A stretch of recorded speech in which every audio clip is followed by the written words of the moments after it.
Quality Council. This meeting is being held at the Game and Fish Conference Room, 260 Buena Vista Drive, Lander, Wyoming. Present today from the council are Tim Flitner, Steve Lentz, Dr. Dave Bagley, Deb Balmer, John Cora, and Shane True on by video, and myself. I would like to take, and Shane is our newest member from CASP. Staff present today are Jim Ruby, Joe Girardin, and Ryan Shellhouse. We have a rulemaking public hearing on docket 18101, proposed revisions to Coal Chapter 18 and non-Coal Chapter 11, both chapters governing in situ mining. Mr. Wentland, would you bring your staff forward and introduce them, then proceed with your introduction of the rule package?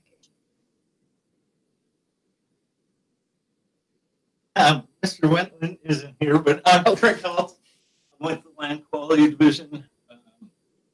Do the promulgation of the rules, always writing them. Want to move up to Brandy O'Brien will be doing the presentation for rules. The Uranium Recovery Group.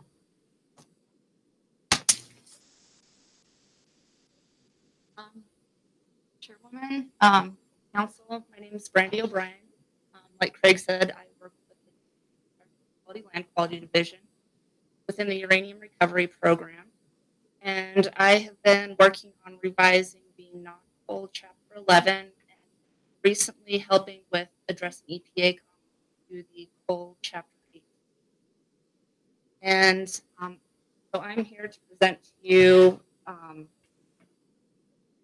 both of those chapters with an emphasis on the changes since the Land Quality Advisory Board meeting, which those changes are in response to comments received from the EPA.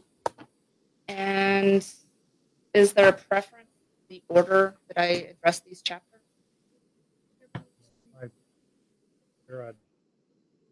Just take a moment. Absolutely. I will. You have hard copies?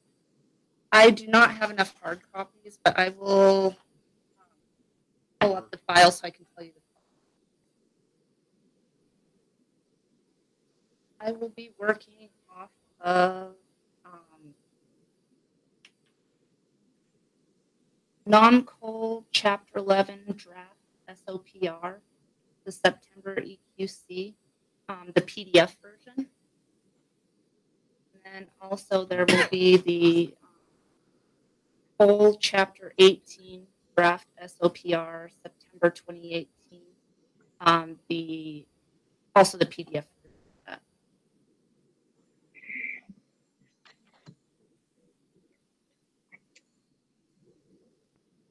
And since I'm more familiar with Chapter 11, I'm going to start there just because I'm more comfortable with it. And I'll be going just addressing which page I am on the PDF so you guys are able to follow along. We received comments from the EPA. We've been working with the EPA off and on to discuss Chapter 11 specifically, the non-coal rules. And they did a walkthrough of the 40 CFR rules and what we have in our rules in Chapter 11, and then stated where they saw that maybe we weren't as stringent, or maybe pointed out where they couldn't find certain things in our rules. And so if you also look at the document, there's an outstanding items with EPA document. It is a Word document. And then there is also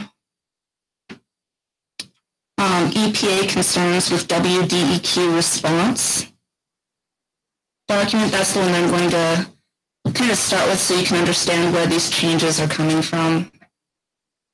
The walkthrough that the EPA provided is actually like 140 pages. So we condensed it down to the last few items that we needed to resolve with the EPA. A lot of the issues were just pointing to the correct statutes or where we have things in other chapters to address their concerns. However, there were a few items. If you scroll through the document, EPA concerns with WDEQ response, there are highlighted portions. Can you tell us?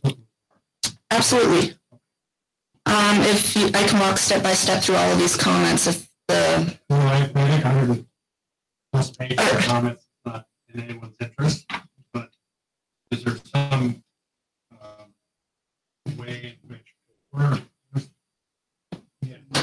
I don't think you're seeing what you're saying okay. we have. That's where I'm at. I can't. Okay. What's going on? Council, it should be under the docket as the response to EPA review of rules. That will be the one that will have the highlighted text. Sorry for that confusion. That's why we have Craig. All right, so let's see if I can find that. Response to EPA proposed rules. Okay, there. So in this document, the EPA comments that resulted in changes to the chapters have been highlighted. And if you go down to comment number 3, that was in regards to 40 CFR 124.10A2. For example, this one resulted in a change to Chapter 11. They had concerns that if there's a request to revoke a permit, that the operator wouldn't be notified. Obviously, that's part of our process, but just to satisfy the EPA comment, we made it clear in our rules that if the administrator decides that a request for a revocation is not justified or justified, he shall send the requester and the operator a brief written response. And so just, they were small, not really huge changes, but just clarifying to make the EPA more comfortable with our rules. And all of these changes are actually within the draft SOPRs, or the SOPRs. And so I just wanted to point out in this document that this is where the comments are that we are addressing within the chapters. Madam Chair.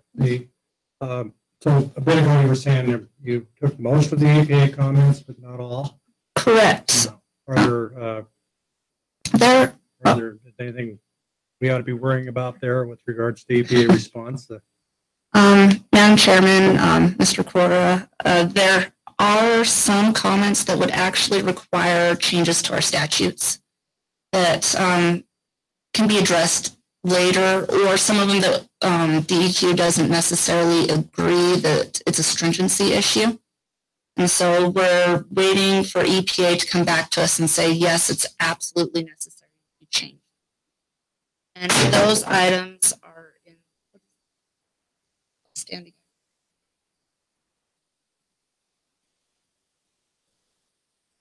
The response to EPA review of proposed rules. Or there's That's where we're at. It was.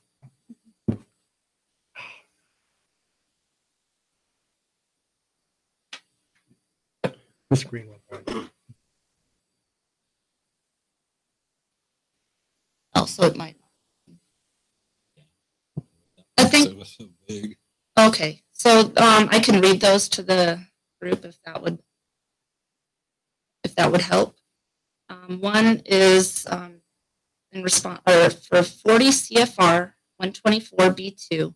It states that public notice of a public hearing shall be given at least 30 days before the hearing.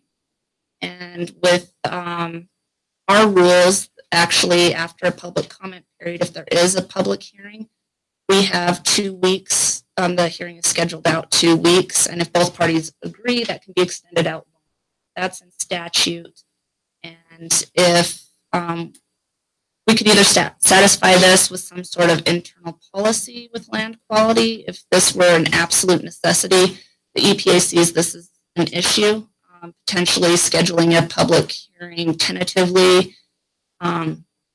when we go out to public notice and canceling that if there are no objections. I mean, there are a few routes that we could go, or possibly changing statute but we are waiting to hear back from the EPA to see if this is an absolute necessity to change.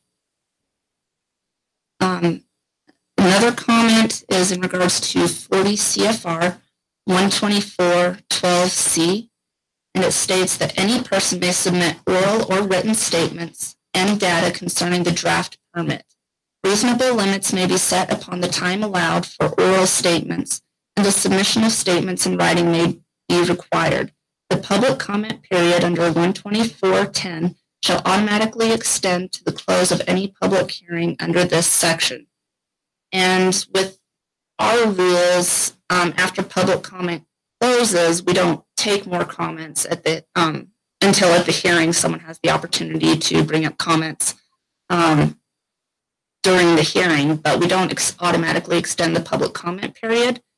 And with the EPA, the way they handle their hearings is they extend the public comment period to the end of that hearing, but they don't necessarily make a decision at that hearing. Whereas with our process, we typically make a decision at that hearing. And so we don't necessarily see an issue with it. We see it as more of we have different processes. And so that's something we're working with the EPA to see if that actually is something we need to change. And if it is, that would probably have to be a statute change. The next comment is 40 CFR 144.31d, and it states that the director shall not issue a permit before receiving a complete application for a permit, except for emergency permits. An application for a permit is complete when the director receives an application form and supplemental information which are completed to his or her satisfaction. The completeness of any application for a permit shall be judged independently of the status of any other permit application or permit for the same facility or activity. And where their concern lies is it being judged independently. In our rules, we don't have any language stating that applications will be judged independently of other permits or applications. However, it was DEQ's interpretation that makes us more stringent than the EPA. If there are outstanding concerns, say with their other operations, we could take that into consideration. So our stance was that we're more stringent. So we are waiting to hear back from EPA to see if they agree.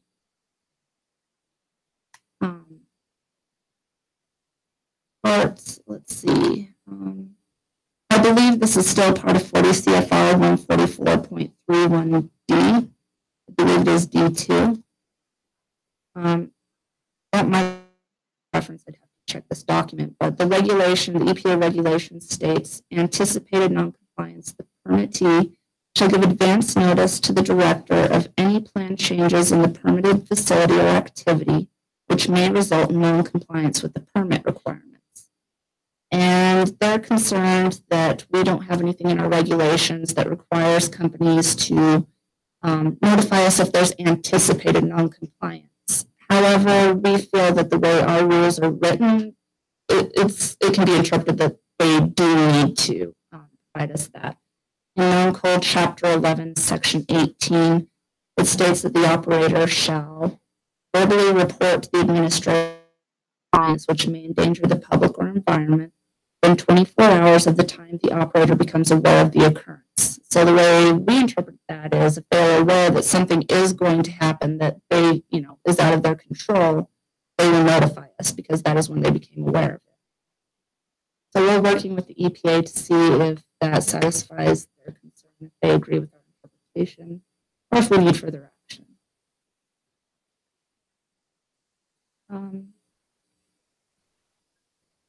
For 40 CFR 144.52B1 states, in addition to conditions required in all permits, the director shall establish conditions and permits as case-by-case basis to provide for and assure compliance with applicable requirements of the SDWA Safe Drinking Water Act and parts 144, 145, 146, and 24.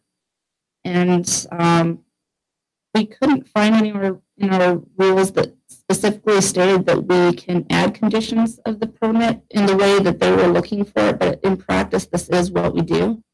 We do have conditions to permits. We have other stipulations in our rules that get at the intent of this. Our non-code chapter 11, section 2 states that all applications for mining permits and amendments must be submitted in a format satisfactory to the administrator. And skipping ahead a little bit, the administrator may require the applicant to supplement the application with information beyond that specifically required by these rules. And if the administrator believes that additional information is necessary to make an informed decision. And there are other references there that I could go through, but DEQ feels that we have this power. We have been exercising that power. We're going to see if that satisfies the EPA concern. The next EPA comment is based on 40 CFR 144.5289. It states the director shall impose on a case-by-case basis such additional conditions as are necessary to prevent the mitigation of fluids and underground sources of drinking water. And our response is the same as it was to the previous comment.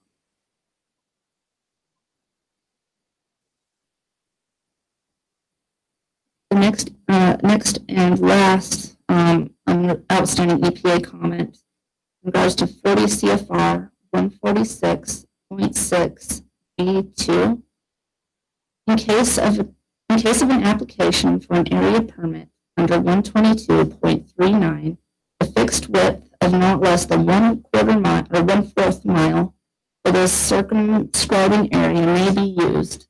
In describing the fixed radius, the following factors shall be taken into consideration: chemistry injected, information fluids, hydrogeology, population, and groundwater use and dependence, historical practices in the area. And in our statutes, we state that we define adjacent lands as all lands within half a mile of the proposed permit area. And that's what we're looking at with permitting actions, is looking at the effects on adjacent lands. So that half mile is set in statute. The EPA says not less than 1/4 mile, but it can be greater than. So with the way our statutes read, it is clearly a half mile radius. However, we don't see any circumstances where it would be necessary to extend it beyond a half mile. We're asking the EPA if this is really a stringency issue and if there are cases where that might not be sufficient. I have a question. Yes. If the EPA is saying it needs to be 1/4 mile and ours is half a mile, how is ours not more stringent than theirs? Madam Chairman, the EPA's concern there says not less than 1/4 mile, so they have the ability to extend it beyond that, and so there isn't an upper limit in their rule. So that's where the concern would lie. Are there any other comments on the outstanding EPA issues? Okay. And rather than reading through the other list of EPA comments, I'm just going to go through the draft SOPRs. So starting with the PDF SOPR, the first change is on page 6 of the PDF.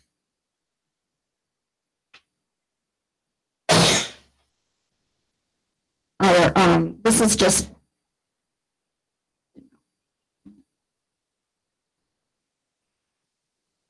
in our walkthrough for the Land Quality Advisory Board, we just discussed the gave an outline of the different changes within the sections. And so if you go to the intro of the SOPR, it kind of outlines that, but I'll be addressing each of these changes within the document. So if it's okay with the council, I'm going to skip ahead to the beginning of the chapter, which is on page 9 of the PDF. The first change in regards to the EPA comments is on page 11, and the EPA wanted us to add the definition of contaminant.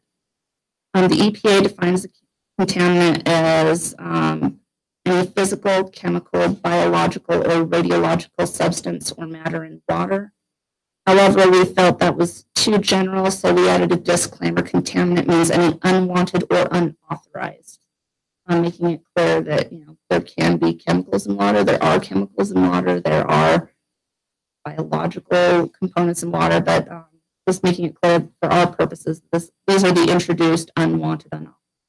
Madam Chair? Yes. A question.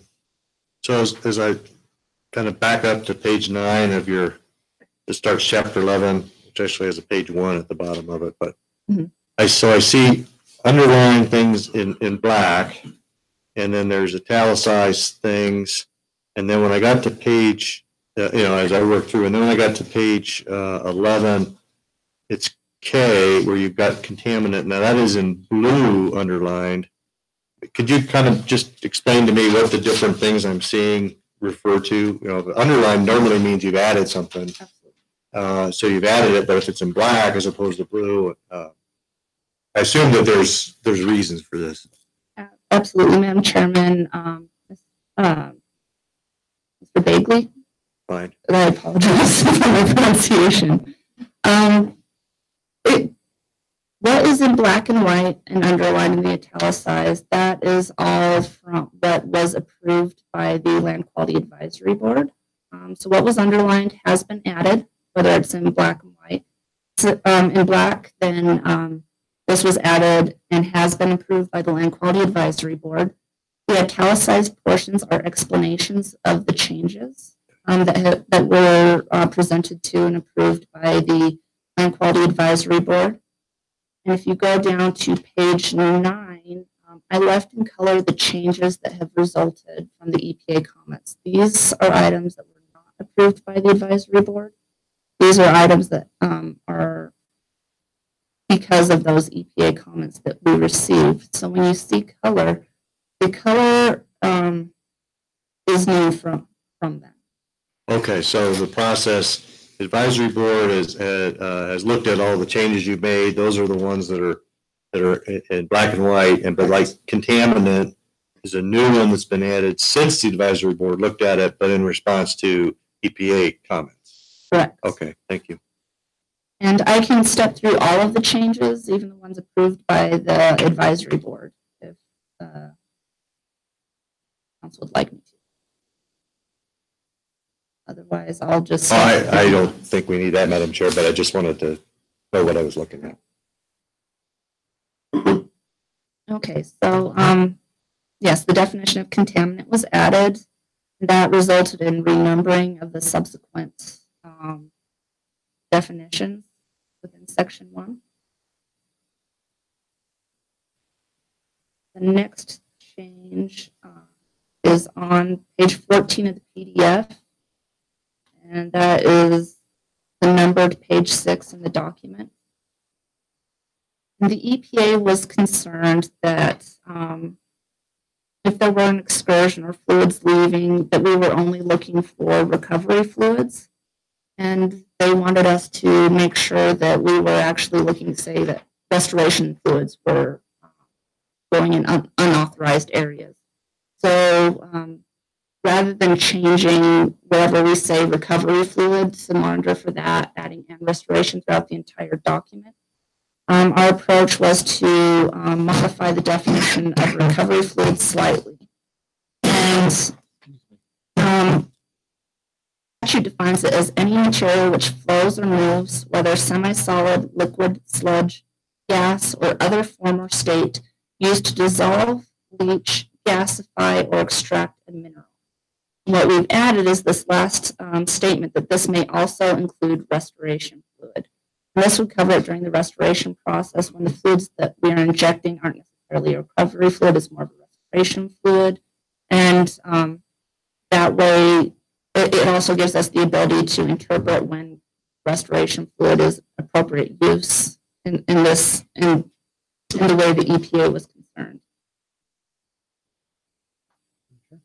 I just want to go back to page 11 real quickly. Yes. And this is sort of a old memory of mine. But on page 11, if I understand you correctly, you've added item C, the application requirements. am I reading that correctly? That says aquifer exemption from EPA on 11. Okay, it's underneath section 3, application content requirements. Oh, section 3, application. Yeah, application requirements, adjudication.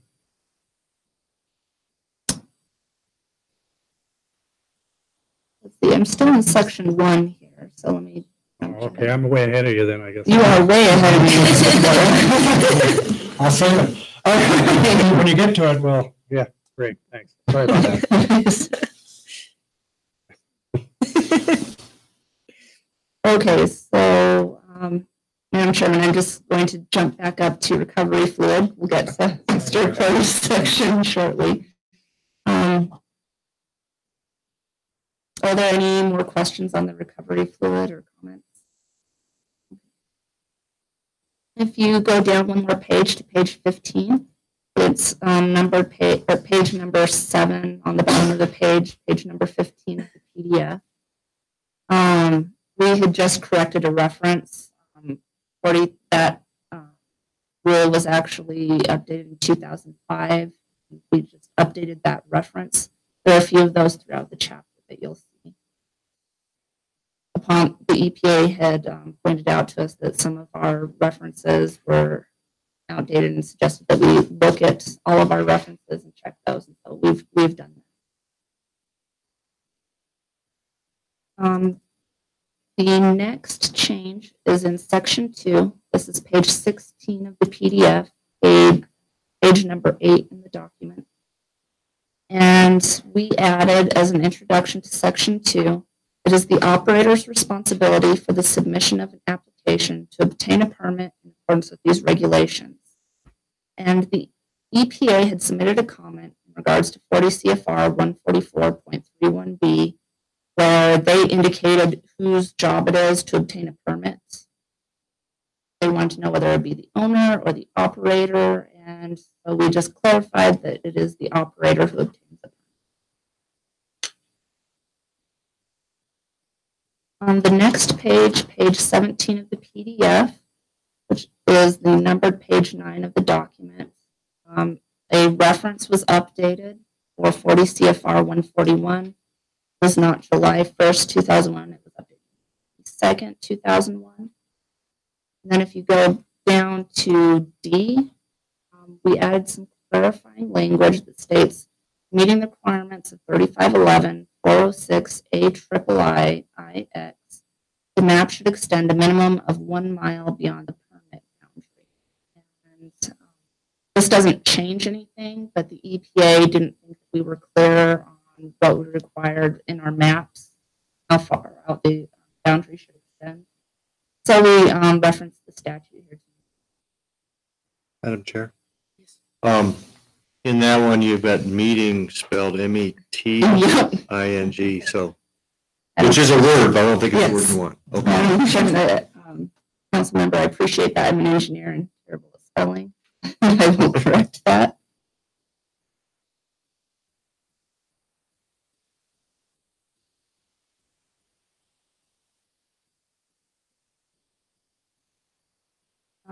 The next section that we're going to is section 4. Mr. Cora, did I miss your question on section 3? Well, yeah, Madam Chair, on aquifer exemptions, at one point in time, there was a fairly big dispute between the EPA and the DEQ with regards to the aquifer exemption boundary, if I remember right. You know, whether it extended past the monitor well ring or if it's production well ring. And so you've added aquifer exemption from the EPA, and I was just wondering, it's been a number of years since we had that debate, so things may not be an issue between you and them anymore on aquifer exemptions. And so my question is general. Are there any issues with regards to getting an aquifer exemption from EPA in your experience in the last few years? Or have they been agreeing with DEQ? Madam Chairman, Mr. Cora, we cannot get an aquifer. I mean, the aquifer exemptions go through a process where land quality works on it. We send it to water quality to agree or with us, and they send it on to the EPA, and it's ultimately approved by the EPA. And so we can't have it without the EPA's approval. As far as whether or not we've had issues with the boundaries, I would have to defer to other staff who've worked through this process. Just very quickly, yeah, go ahead, Mark. No, please. You have to come up so we can say your name. Mark Rogoshevsky, the Land Quality Division District 3 Supervisor out of Sheridan. And as I understand it, Mr. Corey, you are asking whether or not we have agreed to extend our aquifer exemptions out beyond with a buffer zone. Well, no, to clarify, no, not beyond the buffer zone, but at one point in time, EPA was taking exception to even a buffer zone. And we are not. We are actually. So you are getting aquifer exemptions through EPA? Yes, we are. Oh, okay, good. That was the nature of my question. Thank you. That process is going. Okay, good. Thanks.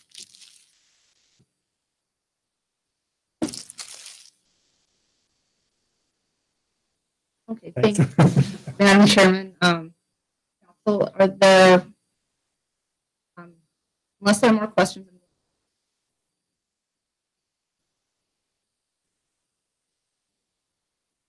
there are no changes to section 4. Section 5 on page 23 of the PDF, page 15, number 15 in the document. There was just a typo where we referenced multiple sections but didn't add an S. This is under V.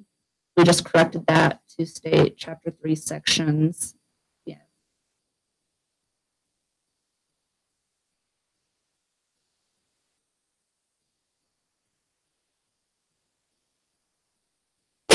In section 6, on page 27 of this page, number 19, in the numbered document. We corrected a reference to 40 CFR 141, the date of that reference to May 22nd. And we also corrected a reference to our statute. We were missing the A in 3511 429A.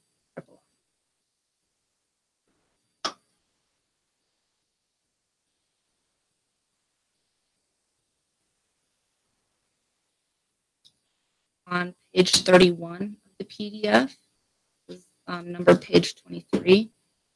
It was just correcting a reference to chapter 8 of the non-coal rules, correcting that reference.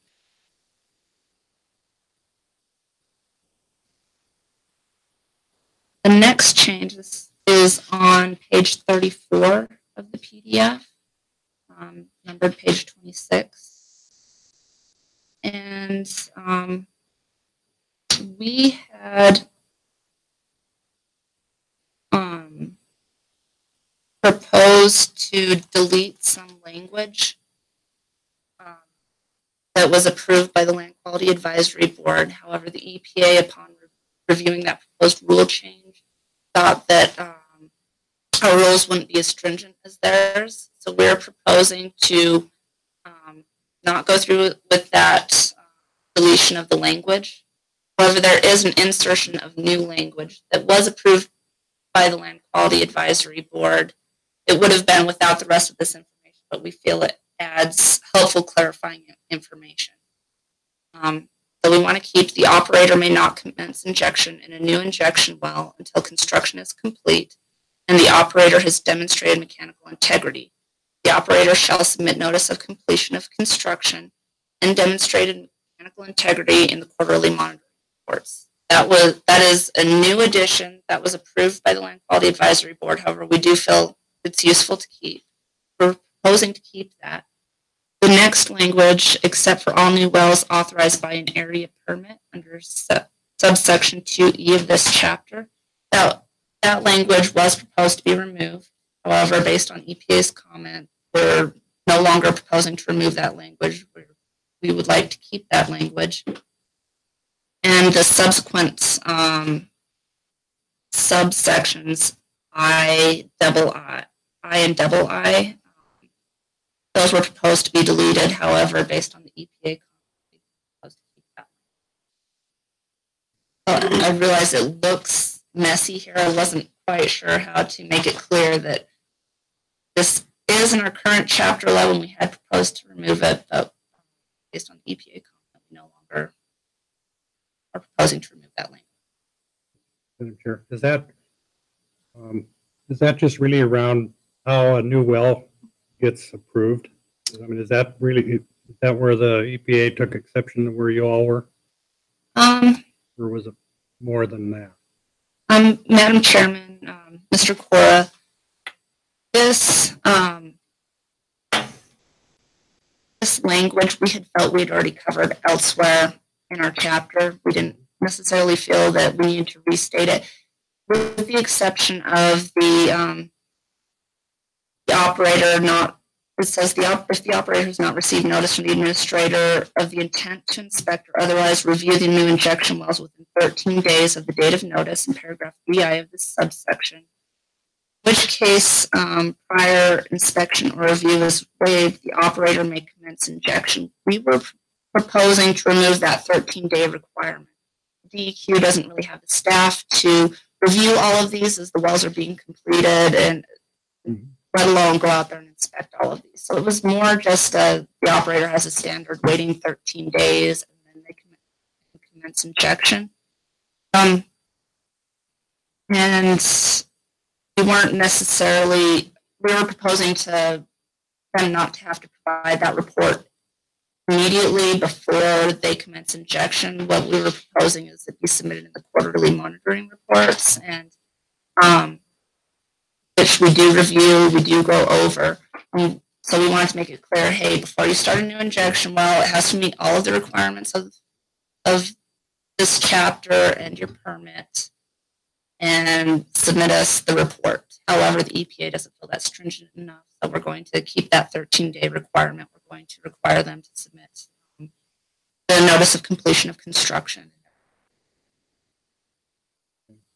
And so, Madam Chair, the follow-up then is if you don't get out there by day 13, is the operator, is he still going to behave like he used to, or is he now stalled and as a result of the EPA concern until you get out there to inspect? Madam Chairman, Mr. Cora, the way the rule is written now, and the way that if this is approved will continue to be written, is that they have to wait 13 days to hear from us. Unless we tell them, hey, wait, we need to go out there and inspect this, or we've gone out there and inspect this, then they can day 14, start up. Day 14, they can start up. That's the way it is currently. And that's the way you intend to keep it. Yes. An EPA may or may not object to that down the road, or will EPA, or is there an issue with EPA at all in that regard? Madam Chairman, Mr. Cora, the EPA is satisfied with the way the rules were written. Okay. And so if we keep that language, the EPA is.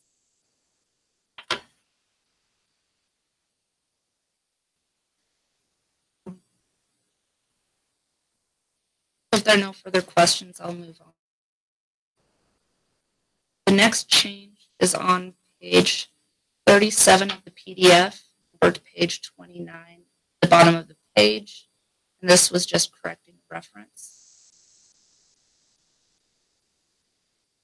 On page 38 of the PDF, numbered page 30 of the document, we had originally proposed to delete this language that you see in blue, that a well is considered abandoned when it has not been used for 2 years unless the operator submits the administrator and receives approval for a non-significant revision.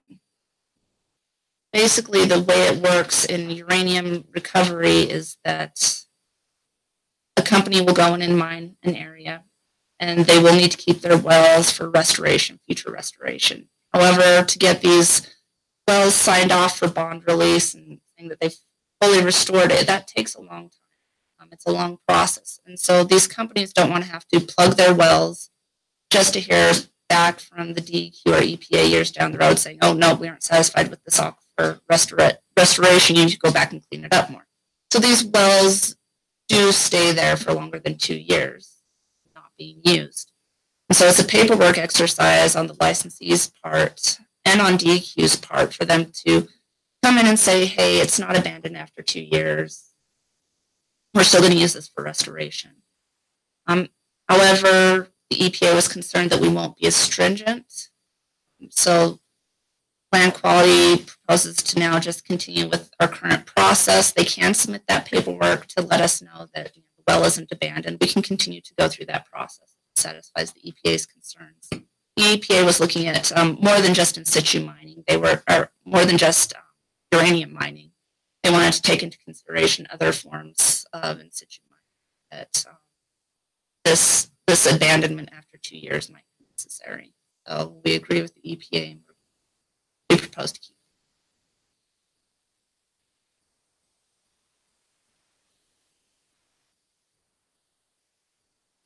On page 39 of the PDF, page 31 of the document, there was another reference corrected.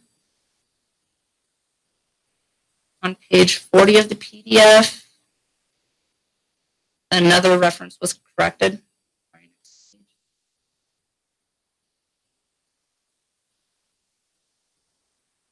On page 42 of the PDF, page 34 of the document, the EPA was concerned that in our language, a map and general description identifying and describing in geographic and or geometric terms all aquifers or parts thereof which the applicant proposes to exempt. They thought having the word general made us not as stringent as them.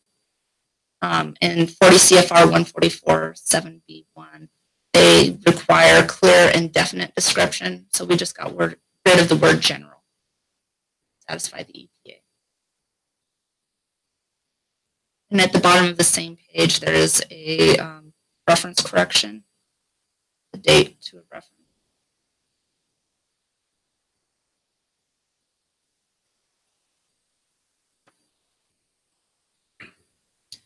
On page 47 of the PDF, page 39 of the document. In 40 CFR 144.4.1, the EPA requires the consent of a permittee if the director is going to modify a permit. In practice, we don't modify the permit without the consent of the licensee. We typically say, if there is an issue, we say, hey, this is in compliance, you need to update whatever section of your permit.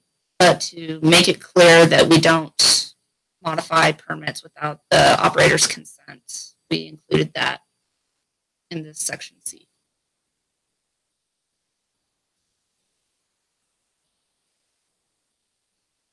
On page 48 of the PDF, page 40 of the document, another reference was corrected.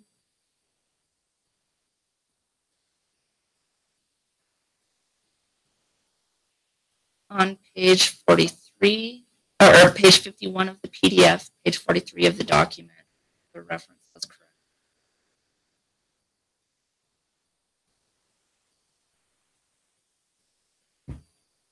On page 53 of the PDF,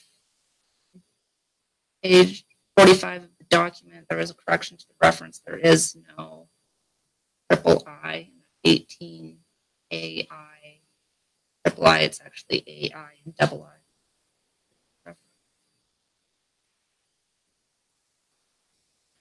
And then on page 55 of the PDF, we changed, someone pointed out, if you look on page 54 of the PDF, there's a large list under CI that has been deleted.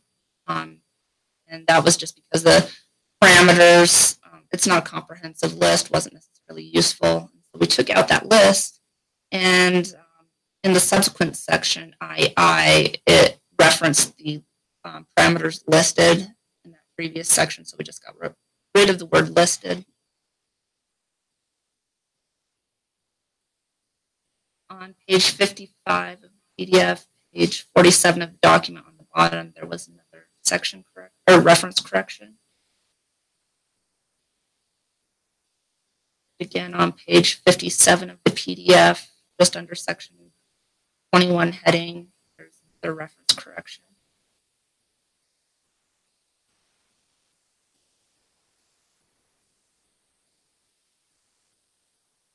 On page 60 of the PDF, page 52 of the document, language was added that any interested person, including the operator, may request revocation, provided that the request is in writing and contains facts or reasons supporting the request. If the administrator decides the request for revocation is not justified, he or she shall send the requester, and we added "and operator" to keep them in the loop, and operator a brief written response. And this was to satisfy an EPA comment.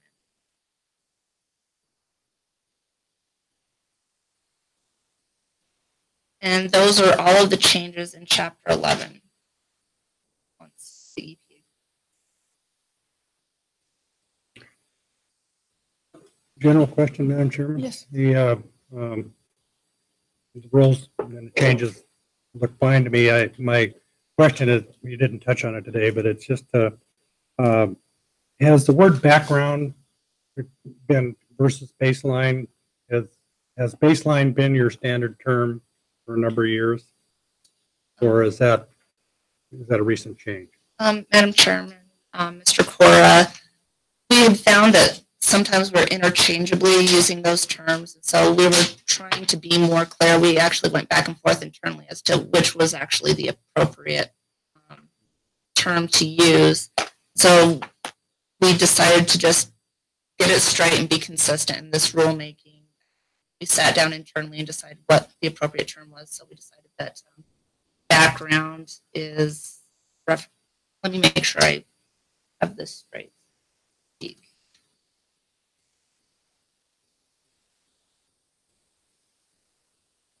That baseline means the constituents or parameters and concentrations or measurements which describe the water quality and water quality variability prior to injection. So baseline is before operations. Background is something outside of your operation. That would be. Madam Chair. And when that, and correct me if I'm wrong, where that becomes important is during reclamation. And the operator, when he goes to reclaim the aquifer or the mining operation, does he have to reclaim back to former class of use? Still, is that still the standard? Madam Chairman, or yes, class of use. Thank you. Are there other? I think it's class of use. With the new uranium recovery program, there might be a few additional requirements in our rules, but it is class of use. Thank you. Madam Chair? Yes. So, thank you for going through and showing us those. I just wanted to kind of step back, big picture. This is Chapter 11, In Situ Mining. What was the motivation for making these changes to begin with? Madam Chairman, Mr. Bagley, these changes initiated in the uranium work group. We meet monthly with the uranium industry operators, and we discuss our rules, we discuss our guidance documents, we discuss what's going on currently in the industry, and issues that are happening. Maybe part of the rules it's difficult to interpret, or technology has changed, it's not really relevant anymore. And so we started looking at the chapter in the uranium work group years ago. And I inherited this after Miles Bennett retired. And so I finished the rulemaking, I'm trying to finish the rulemaking process for this, but this originated just with things that have changed in the industry and portions of the rules that could be improved to be more clear or more accurately reflect how DEQ is doing. Okay, thank you. Do we want to, any more questions on Chapter 11? We want to go ahead and go over Chapter 18. We can go ahead and go over Chapter 18. It will be as thrilling as Chapter 11 was.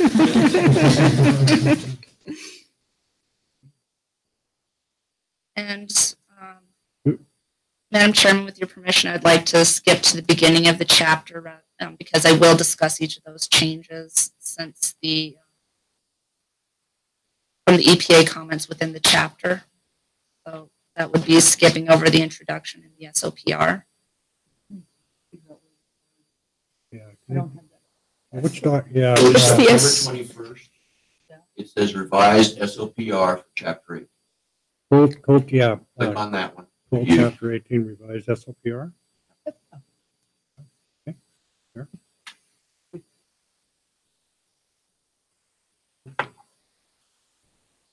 So, Madam Chair, if I might ask, the introduction is actually kind of helpful for Oh, me. If absolutely. you wouldn't mind just kind of going through it, because I see like there's a picture here of chapter sections being reworked and everything, and just to kind of give us an overview of what's happening.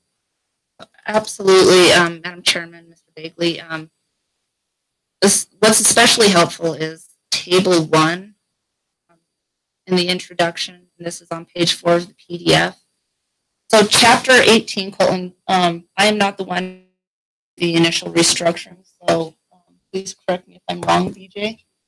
But it had been a very long time since these rules had been revised, a very long time. So it was long overdue, and the rules previously were very short and didn't cover a lot of the requirements that we require in Chapter 11 non-coal. So we wanted to make the two rules compatible and so operated just, excuse me, we want to be consistent between coal and non-coal. Okay. And so we modified the coal chapter 11 to look similar to the non-coal or coal chapter 18, look similar to the non-coal chapter 11. I apologize. I am not going to get this straight. But this table shows where the previous or the current version, the current approved version, it shows those sections versus the proposed revisions. And there are a lot of new sections in this. So this was an extensive undertaking. However, it should mirror very closely to Chapter 11, except there are differences between the requirements for coal. So there will be differences, but structure-wise and where the OSM doesn't require certain things, the OSM does have some requirements that we do not have.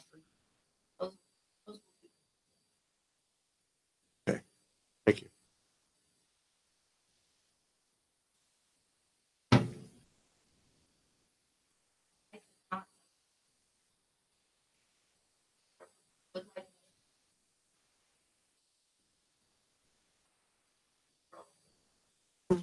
No, I think that's fine. I was trying to get a feel for, again, why are the changes being made?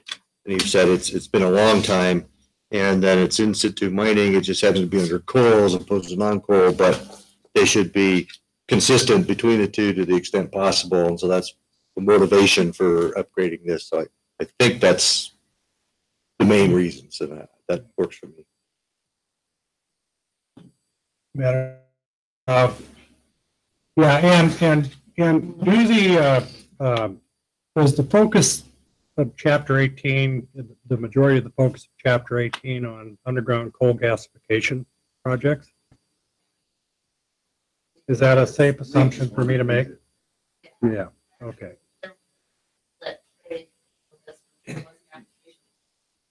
Pointed out how far behind our rules. Wally, Mr. Cora, we did have that Link Energy application for the underground coal gasification.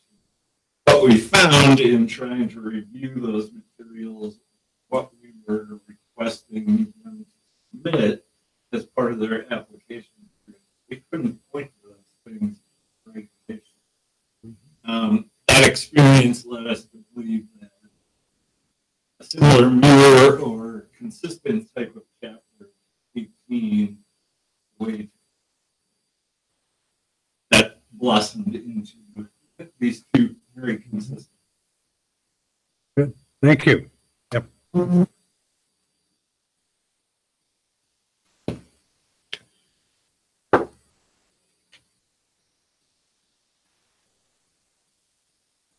Are there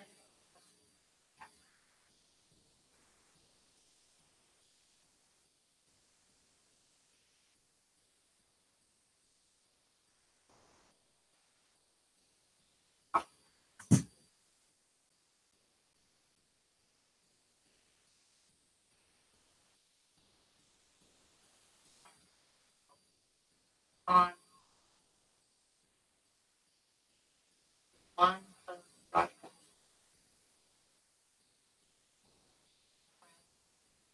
Within this section, the definition is area or area.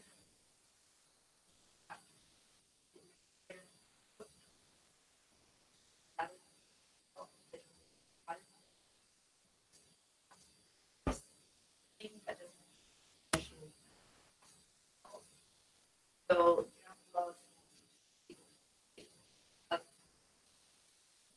this definition was told the rules were water quality. But cover with that. Under the rules. Say this is what I said. We already specified that other than. And that's earlier we remember by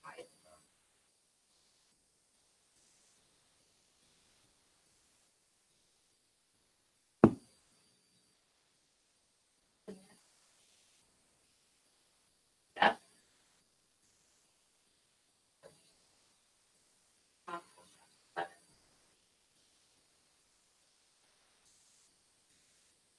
Numbering for the numbers.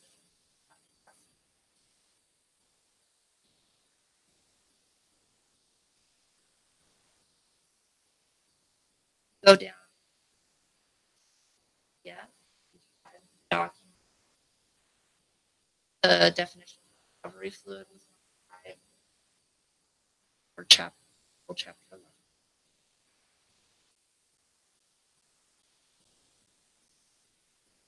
Go down to page 20 of the PDF, page 7 of the document. We added that introductory sentence to satisfy the EPA comment for chapter 11. Go down to page 21 of the PDF. We added the same language as we had to chapter 11, stating in meeting the requirements of 3511-406 III-IX, the map should extend a minimum of 1 mile beyond.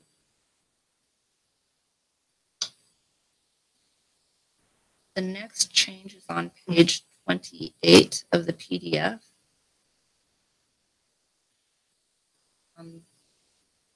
Pre-mining had needed a dash in one of the words to be consistent with the way we had used it in the rest, and then also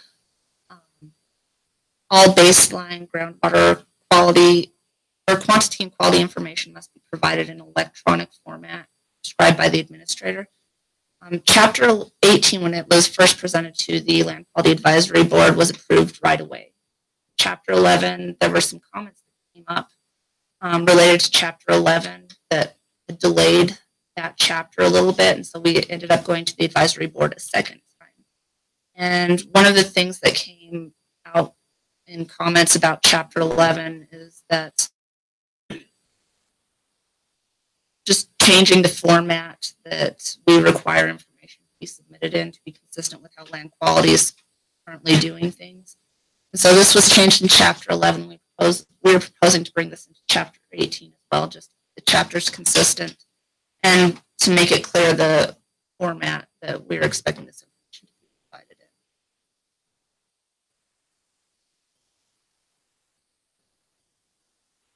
in. The next change is on page 39 of the PDF.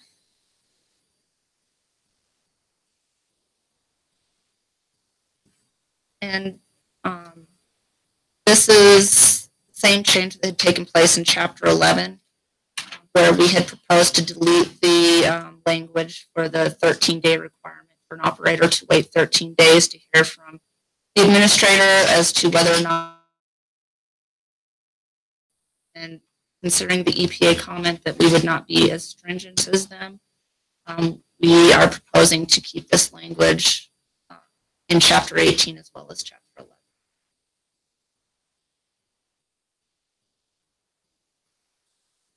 11. The next comment is on page 40, or next change.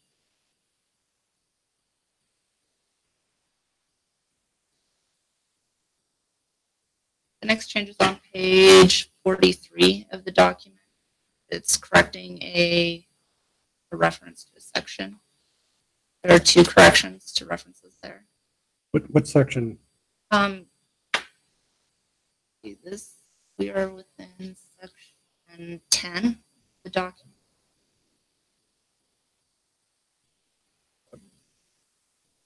It's on page 43 of the PDF.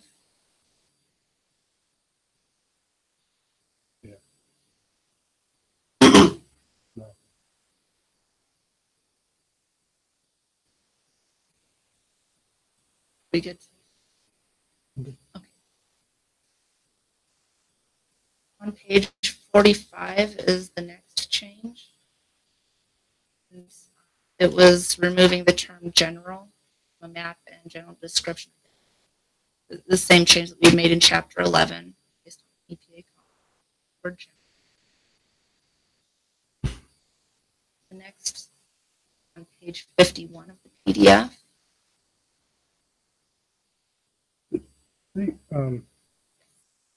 Madam Chair, so what section are you on? Oh, I apologize. We're currently in section 14. Right. Okay. May I walk back to section 12? Absolutely. Now, when I look at section 12 in the statement of principal reasons, there is an awful lot of underlined language, which is added, new. And did you mention at the start out that these came up through a co-working group, or are you right? Yeah. Madam Chairman, Mr. Cora, Mark and BJ will be able to answer the history on this one. Yeah, this, Mark Ogaszewski, Mr. Cora, this was not through our co-work group. Because currently, right now, we don't, the attendees from the industry, they don't have underground coal beds. It still relates back to bringing this Chapter 18 up to date with our Chapter 11 in situ mining for uranium, other minerals. Basically, sure. So this language is reflective of Chapter 11 being basically wholesale product.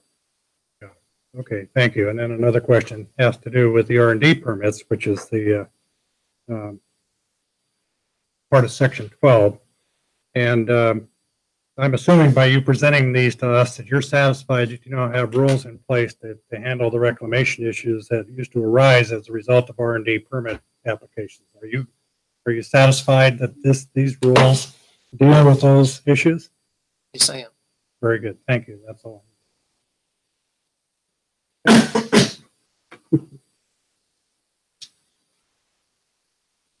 Thank you, Madam Chairman. Now I'll get to section 14. Sorry. Mr. Cora, no, you're good.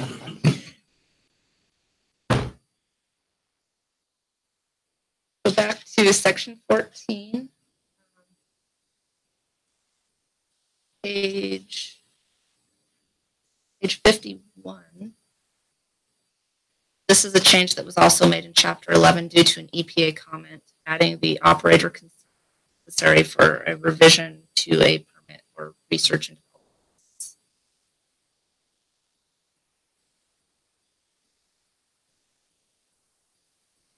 Last is on page 65 of the PDF. This one was also a change that was made in Chapter 11. This is just adding that the operator will be notified if the administrator receives a request for revocation and decides that revocation. And that is the last of the changes that were not approved by the Land Quality Advisory Board.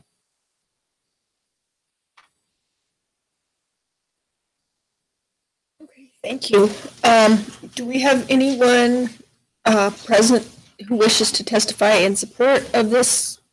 Oh, sorry, questions from the council? I think we've addressed most of them. Do we have anyone who wishes to testify in support of this rule package? Do we have anyone who wishes to testify in opposition to this rule package? Do we have anyone who wishes to testify in a neutral position about this rule package? Do you have any closing statements? I appreciate your time and patience, especially with the lateness of addressing these EPA comments. Still working on those, so I appreciate your patience in us getting you those. I believe it was Friday, so thank you. I will now close the hearing on docket 18-4101. Do I have a motion to approve the statement of principal reasons and the rule package as presented in docket 18-4101? So moved. Second. Second? It's been moved and seconded. Any discussion? No other comment, Madam Chair, as I commend the division for finally getting through all of this and getting this up. I think it's a pretty big deal for the DEQ, I believe, especially in that in situ coal area. So I just wanted to compliment Randy and Craig and the rest of the group for their work. Thank you. I have a quick question. Are we probably going to see more revisions on this based on those EPA comments and our fact that we didn't adopt all of their suggestions? Madam Chairman, I don't believe there will necessarily be changes to the chapter itself. It seems like most of those would actually need to be statute changes if they are a stringent issue. The EPA stands for might end up needing to be either a policy change or we decide to be more stringent in our statutes in cases or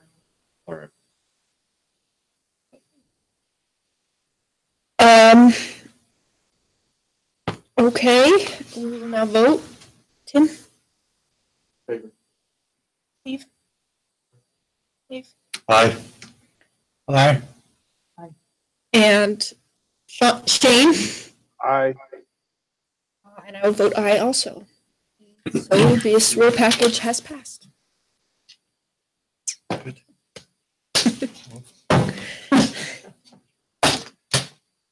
Need a break? We will break for 10 minutes. I think you probably read them, but there's a couple of subsections. Thank you very much. That's only been. You said right over one, I was like, you might know. No, I'm not sure I did.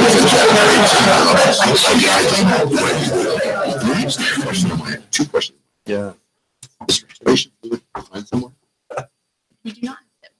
So, Pretty long. so, But that was a change, you know, the way they went. well, that's my first question. You define recovery fluid to include restoration fluid. When We we don't Define restoration came to fluid. this council. I mean, it's close. That was just a question. We do not I mean, actually. you guys decide whether you need one, but I was just curious. It was interesting to And then hear. we had this happening with that water, Kind of juggling the between water quality case. and so that they tidied that Joe, house. is it a water quality case where they use a Google map as opposed to a USGS? That's Or is that a solid? That's all, that's good. So the event was, the rule says you had, they had to submit a USGS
Do I have a motion to approve the minutes from our May 22nd, 2018 meeting? So moved. Second? Second. It's been moved and seconded. Any discussion? All those in favor? Aye. Aye. Opposed? Motion passes.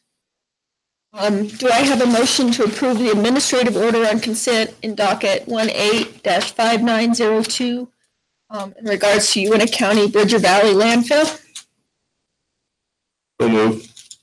Second? Do we have a second? Second. Moved and seconded. All those in favor? Madam Chair, could we just have a brief review of what is happening here? Yeah. Sure.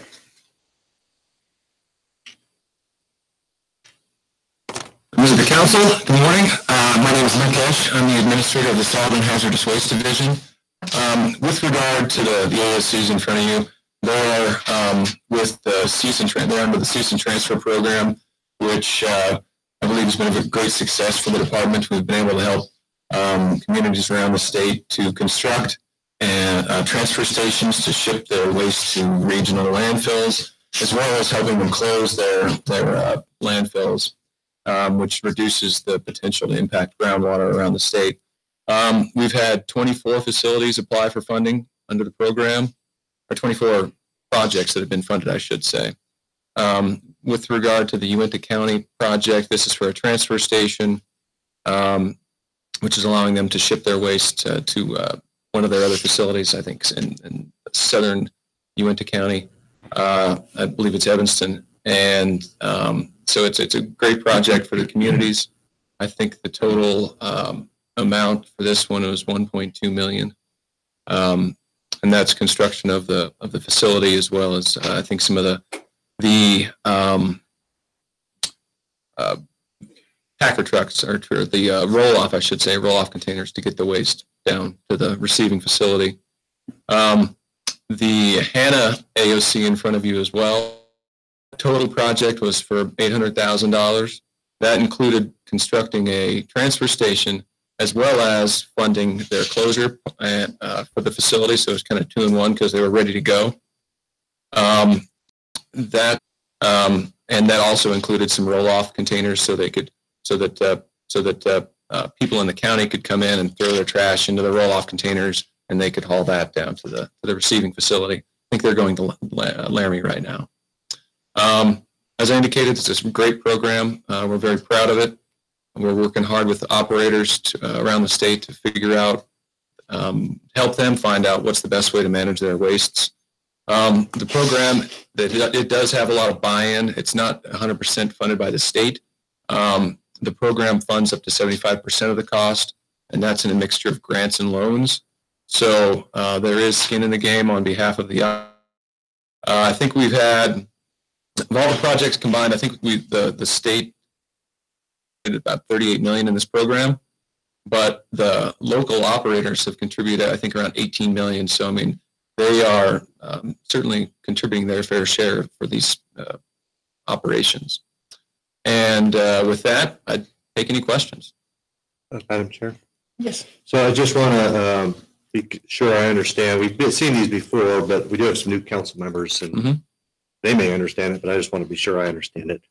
So the administrative order of consent sounds kind of scary, but it's really, this is just a mechanism that you're using with these operators to allow them to participate in this program, get the money that they need to do with their landfills. Is that correct? Madam Chair, Councilman Bagley, that's correct.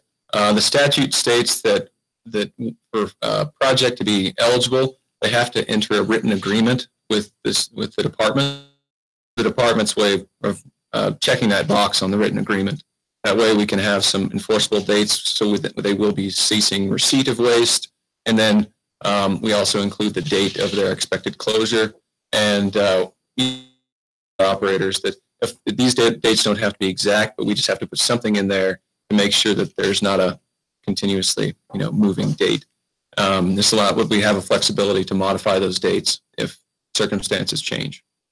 Another question. So you've had, what is it, 24 that have completed this so far? That's correct. And how many more municipalities or operators would like to participate? And is there enough funding for that? Madam Chair, Councilman Dagley, we're currently developing our annual report for the cease and transfer program. We do that. We have to submit it to the legislature by October here. So we're kind of coming up on that right now. I want to say we've got 18 projects left on the list, and I think the total amount for all the projects is about $44 million. And that's the total amount. Mm-hmm. So, if you back off that 75%, you're looking at a reduced number. As for funding, no, we do not have enough funding to fund all those projects right now. We have $7.2 million in the cease and transfer account right now, 2 of which is grant, 5 of which is loan. And we expect 11 operators to come in the next year. Between the rest of 18 and all of 19, we're expecting 11 operators to come in and apply for funding, based on our conversations we've had with everybody. I think the total cost for those projects is about $17 million. So there's going to be a shortfall. But we're working with the operators to see if we can reduce the costs associated with their projects to somehow get them funded in the next 2 years. The Wyoming Solid Waste and Recycling Association, which the department is very much engaged with, we're having the conversations with them about how do we work with the legislature to continue to receive funds for this program so facilities can still close their landfills, transfer their wastes in a responsible manner. So I can't really give you any definitive answer right now. I know that there's some ideas that are being discussed with WSRA and DEQ. One of the ideas is taking some of the loan, because everybody comes in and they want more grant than loan, obviously. So one of the ideas is blending the 2 accounts to allow one pot of money, so it would be $7.2 million that the department could work with to grant or make recommendations to the State Loan and Investment Board in the form of grants and loans. But instead of a designated amount being loan and a designated amount being grant, it would be just this one pot of money, and the department could make recommendations based on that. And that would allow us to continue funding some projects, not everything, but we could still have some movement. That's the biggest discussion right now. We feel we can, if we have that full amount, we'll get more projects funded, and then we can continue having our dialogue with the legislature and see how they want to move forward on this. Thank you. Mr. Rush, what is going to happen if we run out of money and the legislature decides not to fund this anymore, and these little tiny towns who can't afford to keep their landfills open anymore, where does that leave them? Madam Chair, if the funding runs out of the program, the department cannot fund any or make recommendations for funding on these. Like I said, we'll continue working with WSRA to engage with the legislature and emphasizing how important this program is for the state, for the little operators and the small towns of the state, to encourage additional funds to be devoted to the program. Madam Chair. Luke, there was a either legislation or something where there was going to be there was an attempt to divert some of underground storage tank fees that come out of the severance tax fund over, and some of that money to be used for landfills. Did that come to pass? I mean, are you guys getting a slipstream of funds coming from the? Madam Chair, Councilman Cora, not for the cease and transfer program. Well, let me back up. So the past couple of years, and this goes to, I'll address the landfill remediation program. So the 2 programs that were created in 2013 are the landfill remediation program and then the cease and transfer program. The cease and transfer program, as I mentioned, it was designed to contribute up to 75% of the cost of constructing transfer stations and closing landfills. The landfill remediation program was designed to work with operators to pay, the department would help pay up to 75% of the cost of conducting remediation at high priority landfills that were impacting groundwater. In 2013 and 14, the legislature appropriated $45 million to the landfill remediation program, of which they appropriated to the department to begin remediation $17 million. So that left the $28 million sitting in the landfill remediation account that was unappropriated. Beginning in 2016, the legislature started moving money from the landfill remediation account, the unappropriated money, to the cease and transfer account. So in total, the legislature moved, I want to say $17 million from the remaining 28 to the cease and transfer account over the past few years, which has allowed a lot of that funding to continue. But yeah, in 2015, the legislature made it or modified the program to provide a consistent source of funding for the landfill remediation program through the corrective action account. Beginning in 2019, they specified up to $1 million can be diverted from the corrective action account to landfill remediation to allow that program to have a consistent source of funding moving forward. And so we'll be working beginning in July 2019 to evaluate whether, one, sufficient funding exists to move from the corrective action account, because we're still working on our tank program, and the corrective action account has to maintain financial assurance or financial viability to fund all the continuing tank cleanups. So we'll work this next year and kind of evaluate the anticipated remediation for the upcoming year in the tank program, make sure that funding stays there in the tank program, evaluate if there's funds that can be diverted to land, and as well as in 2018, the legislature modified the statute to allow some of that funding to go to orphan sites. And orphan sites are contaminated properties in Wyoming that there's no viable responsible party. A lot of times that would be a dry cleaner, a lot of small dry cleaners in the town. They don't have funds to clean up the groundwater contamination from historic operations at the dry cleaner. So in those situations, we evaluate the financial viability of the owner. And then once we determine that they just don't have enough money to address the remediation, that's where we determine it to be an orphan site, and we can continue remediation under that program. So it's kind of, there's a lot of inner. But great summary, great background, I thought. Thank you. Okay. Any other discussion on the Una County Bridger Valley landfill?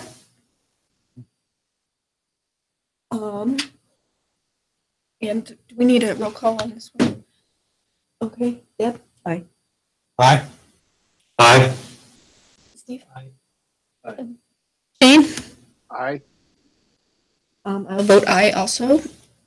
So the administrative order on consent on docket 18-5902 has been. Do I have a motion to approve the administrative order on consent in docket 18-5903 in regards to the High Country Joint Powers Board Hannah landfill? So move. Second. It's been moved and seconded. Any discussion? Tim? Aye. Steve? Aye. Dave? Aye. Aye. Aye. Shane? Aye. It's motion, I vote aye also, and the motion passes in regard to administrative order on consent in docket 18-5903. Thank you, guys. I need a motion to go into executive session for legal advice in regards to the legislative committee. So move. Second. Need a second. Oh, second. Okay. Hang on a sec. I got caught totally That's okay. aghast. So, unawares. So, you, John moved, Dave seconded. JC did? Yeah. Who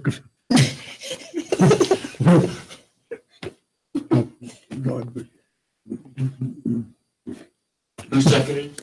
I did. Now have you called it? So we'll move into executive session, or Yeah. Good enough. What's Jamie call us, or call Jim? okay. Why can you just participate in this? There's other viewers. And I can't get them off. Shut off YouTube. If I shut off YouTube, I shut off the whole. Shut off hanging. Shut off the call, yeah. Okay. Well, So, Madam Chair, there needs to be a vote. okay, is, all those in favor? Aye. Second, opposed? Motion passes. Madam Chair, to the question about the difficulty with the AV equipment, could we use someone's cell phone in our Yes. executive session and call? Is that going to be the plan? Yeah. Yeah. Oh, okay. I'm sorry. I didn't hear that. All right. So we're moving out of this room. No, we're kicking everybody else out of this room. Well, I thought that all that equipment needs to stay running. I'm a little Right. I'm not clear You shut it on. off. You shut it all off. The problem was by shutting it off, we lose Shane. We do Shane. So I gotta get Shane back into your meeting. So we're gonna call him. We can stay here, John. Yeah, that's okay. But You wanna use my all the recording equipment is